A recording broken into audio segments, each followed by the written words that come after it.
पशुपालन में अगर हम बात करेंगे तो पशुपालन को दो भागों में डिवाइड करना पड़ेगा। बड़े पशुपालन की ओर जाना होगा या छोटे पशुपालन की। अब बड़े पशुपालन में क्या दिक्कत है और छोटे पशुपालन में क्या दिक्कत है, दोनों की दिक्कतों की बात करेंगे और क्या फायदा है।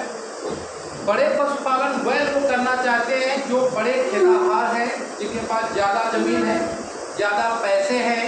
वो लोग क्या करते हैं, सीमांत किसान हो गए या बीच वाले किसान हो गए, जिनके पास ठीक ठाक पैसे हैं और जो बड़े समाज से आते हैं, जैसे ब्राह्मण समाज से आ गया, ठाकुर समाज से आ गया, ओबीसी में कुछ समाज होते हैं जैसे यादव समाज हो गया, ठीक है।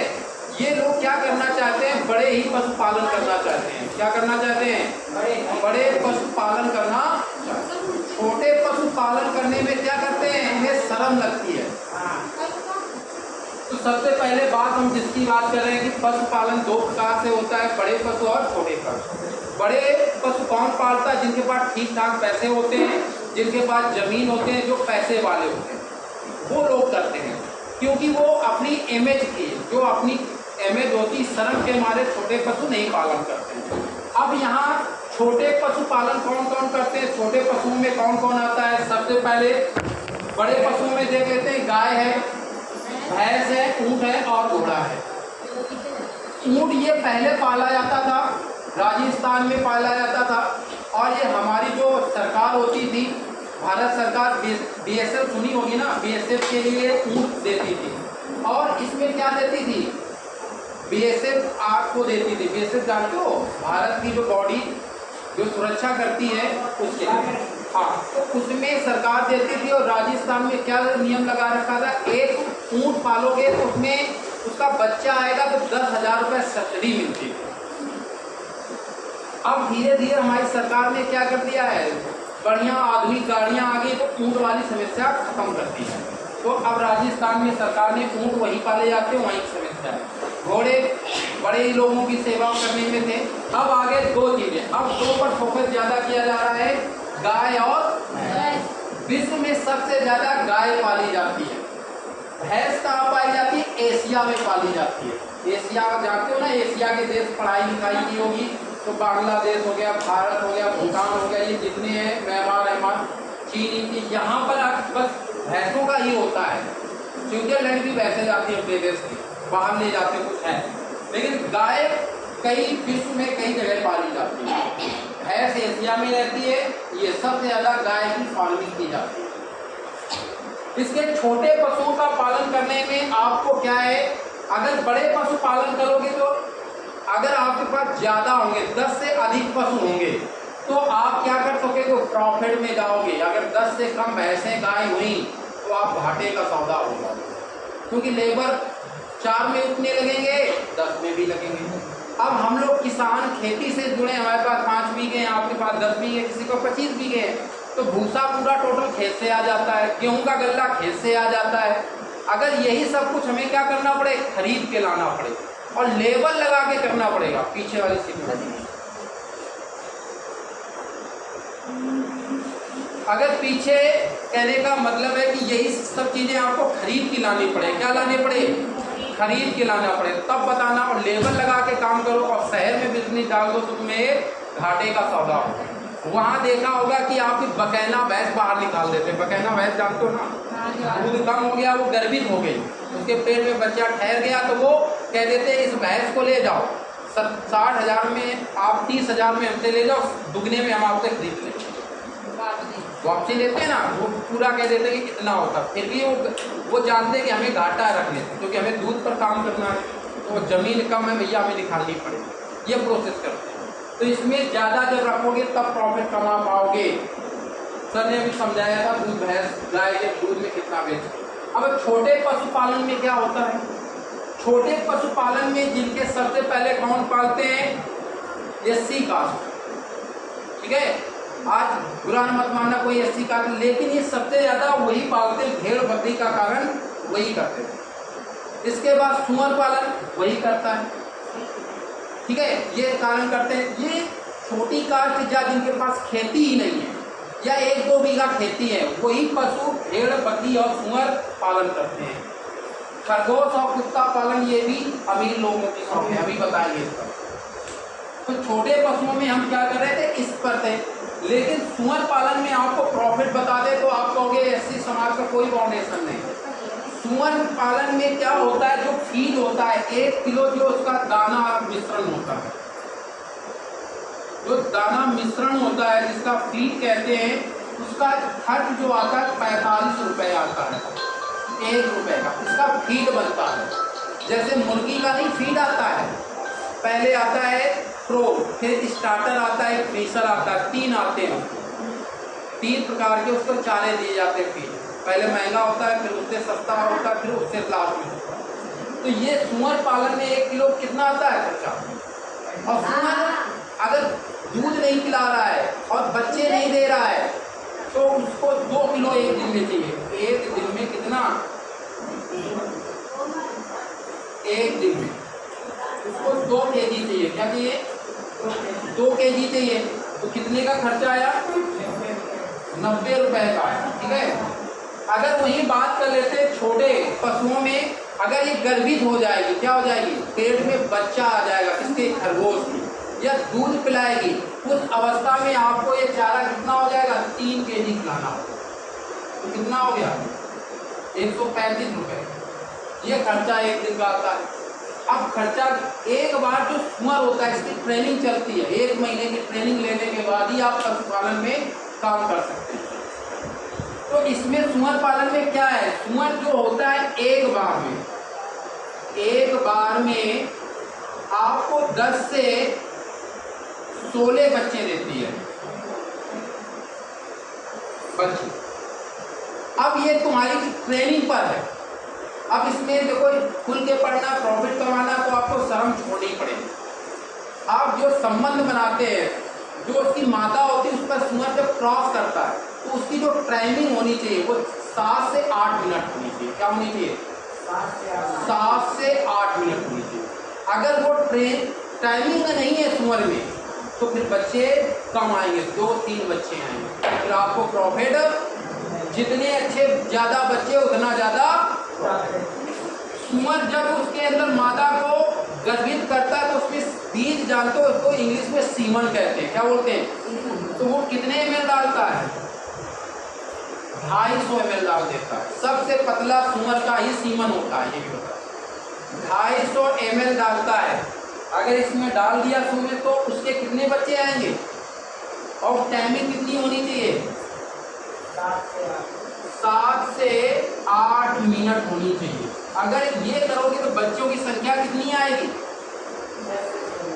अब देखिए 7 माह का जो बच्चा होता है वो हो जाता है सुअर का, इस हिसाब से चारा दोगे तो वो 70 kg का हो जाएगा। और ये कितने महीने में हो जाएगा, 7 महीने।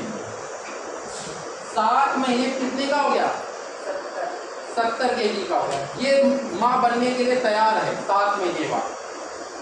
इसको तुम बेचोगे तो 20,000 की बिकेगी।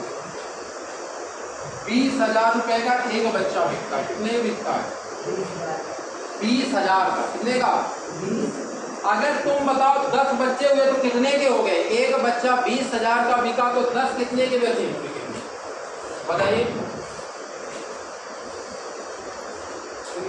20 लाख का बिकेगा। अब अगर आपने ट्रेनिंग की है, सही से किया है, तो आप बच्चे बढ़ा सकते हैं। कितने बढ़ा सकते हैं सुअर में बच्चे, 10 से 16। हम कम वाला ले रहे हैं, 10 बच्चा पैदा करवा रहे हैं अपने फॉर्म में। तो आप अगर सही से ट्रेनिंग करोगे और 16 बच्चा अगर एक सुअर से आए उसकी मादा से, तो 16 से अगर गुणा कर दो तो कितना आ जाएगा भैया, बताइए कितना आया, 32 लाख रुपए हो जाएगा एक सुअर से। कौन कहता सुअर पालन में घाटा, ये एक ब्यात में।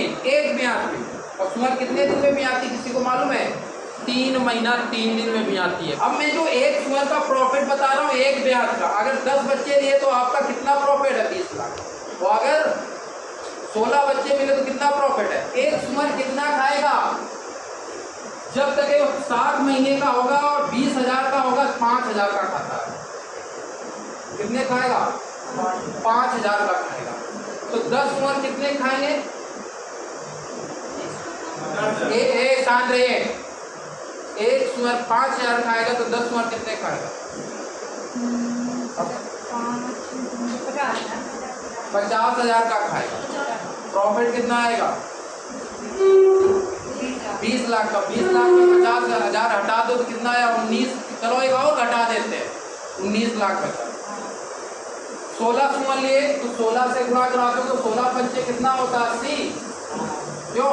80,000 का खा गया। मान लेते हैं एक का खा गया, अरे लाने आने में भाड़ा भी तो लगेगा, जो माल आएगा। तो एक का खिला दिया तो कितने बचे? और एक और खिला दिया तो कितना बचा? 2 लाख गया तो 30 लाख बच रहा है।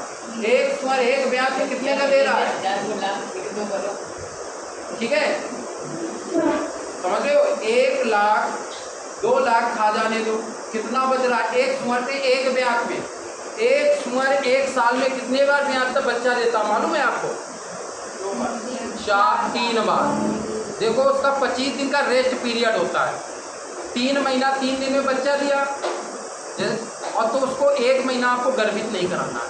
अगर उसको तुरंत गर्भित करा दोगे, आप लोग सुनना, आप लोगों का बच्चा होता है, हम लोगों को महिला हमें गैप देना है। जब गैप दोगे, अगर तुमने सुअर वो हीट में आ गई ब्याने के 3 महीने और 3 दिन के, और इसमें 15 दिन बाद आपने हीट में करवा दिए तो फिर बच्चों की संख्या डाउन हो जाएगी। बच्चों की संख्या लेके कम, 2-3 बच्चे लेके क्या करोगे? हमें बच्चे चाहिए, तो आप लोग बच्चे नहीं लोगे तो बच्चे कम आएंगे, और तुमने 10 दिन का गैप नहीं दिया तो हम लोग उसी में बर्बाद हो जाएंगे। तो 1 साल में एक सुअर से आपको 3 बार बच्चे लेने, क्योंकि 4-4 महीने में लोगे तो 4 से 12 हो गए कंप्लीट। इस हिसाब से करोगे और डाइट सही रखोगे। सुअर में एक सुअर इतना प्रॉफिट देता है, इसीलिए सुअर के लिए अब लोग जा रहे हैं। तुम कहाँ रहते हो? यहाँ रहते हो, गांव में, हमारे गांव में रहते हैं, और भागा वक्तपुर में कौन जानता है किस कास्ट के होंगे? कहते 80 कास्ट के बड़े ठाकुर तो क्या है, बनाइए एक फार्म लीज में ले लीजिए, खेत वहीं पर ले लीजिए। कोई 15,000 में दे रहा बीघा, 20,000 रुपये का बीघा लेके 1 बीघे पालन कर लो 5 साल के लिए। स्टाम में 5 साल के लिए फार्म बना लो और इसको बना के अपना बेच चले।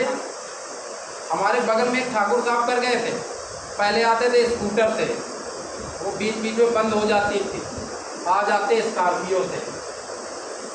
3 साल में स्कॉर्पियो में खड़े हैं, और पहले 5-6 सुअर थे, आज उनके पास 50-60 सुअर है। अब यहाँ आए, अब अपने घर के बगल में खोल लिया है, घर के बगल में खोल रहे हैं। नाश्ते पैसा है तो सबको ही आता नहीं होता खाने, नए दोस्त बनते हैं। उसके लिए फीड आती है, जैसे मुर्गी की फीड आती है प्री, फिर स्टार्टर और फिनिशर 3 आते हैं ना, ऐसे सुअर की भी फीड आती है। 1 किलो फीड का इसीलिए कहते हैं, जब क्लास खाना खाने के 5 मिनट के अंदर यहाँ आ जाओ, नहीं छूट जाएगा, फिर दोबारा अगर जानकारी लेना तो कुछ होना पड़ेगा। अब गुटखा करना, नशा करना, वो कर सकते हो बाहर, ठीक है, लेकिन पूछना है जायज़ पूछो। फालतू को पूछोगे तो जो आपको मैं प्रॉफिट बता रहा हूँ उसमें ऐसा पढ़ा के जाऊँगा कि तुम सोचते रहोगे, बुरा भाग में सपनों में ही सोच पाओगे। रियल पढ़ना तो यहाँ पढ़ो, ऐसे पढ़ाई होती है। तो अब यहाँ 45 रुपये फीड 1 kg लिखा है। 1 किलो दाने का खर्च लिखा है मैंने। 1 किलो दाने का फीड कितना है? एक दिन में सुअर कितना खाएगा? जो उसकी मादा है, समझ जाना, नर और मादा है, तो मादा का मतलब समझ जाना। 2 किलो खाएगी तब वो खाली है।